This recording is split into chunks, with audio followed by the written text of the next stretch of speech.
I just wanted to find out what the Federation makes of the arrests that we've seen this week.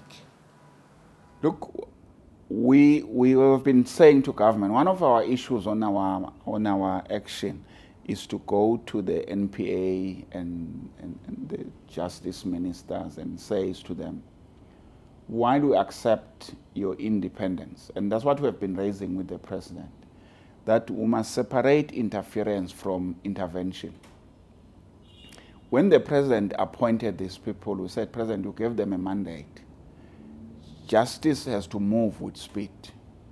But you as the president, you must therefore give them the resources required to do that. And the president has been saying, yes, I hear you, I agree with you, I don't want to intervene. I said, no, we are not intervening. We are not interfering, we're intervening. You must intervene. And then he said, yes, indeed, I agree to, when I appointed some of these things, they asked me a question, will I interfere with their work? I says, no, I'm not going to tell you who to arrest or not to arrest, because it seems in other previous government was a time when somebody who wanted to arrest you would say, we have a very important arrest to make, President, we want you to know. And the president says, don't do it. And they said, I don't want to hear that, which we agree with them.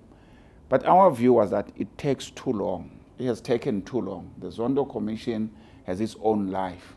We think, even I'm sitting there listening like yourself, I can hear that this minister, or this person deserves to be arrested and properly and brought to book. But they've been taking that time.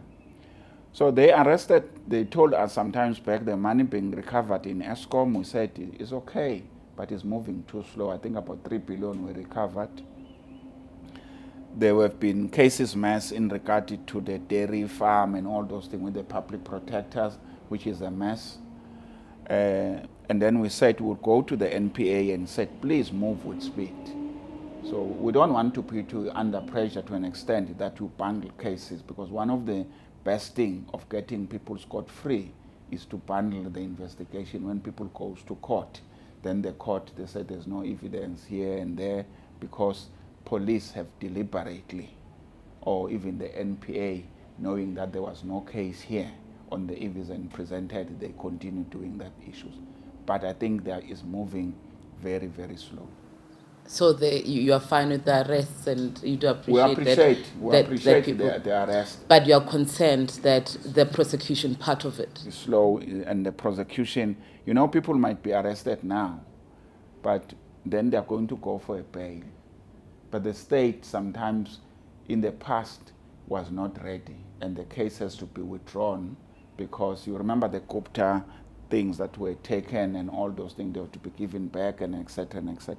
Our view is that they must move with speed, so that when they arrest, they are ready to prosecute in dealing with those things. So we appreciate the work that has been done. I mean, it has been long coming. I mean, people have been asking all along, why these people are not arrested? When you see on the TV the question of the work that, the dodgy work that has been done on the asbestos and dealing with those issues, the deal that have been made, and the people who won the tender, and the person who do the work, that he has been giving a palsy money that cannot do that work, but somebody is going to the bank and is become the king in dealing with those issues.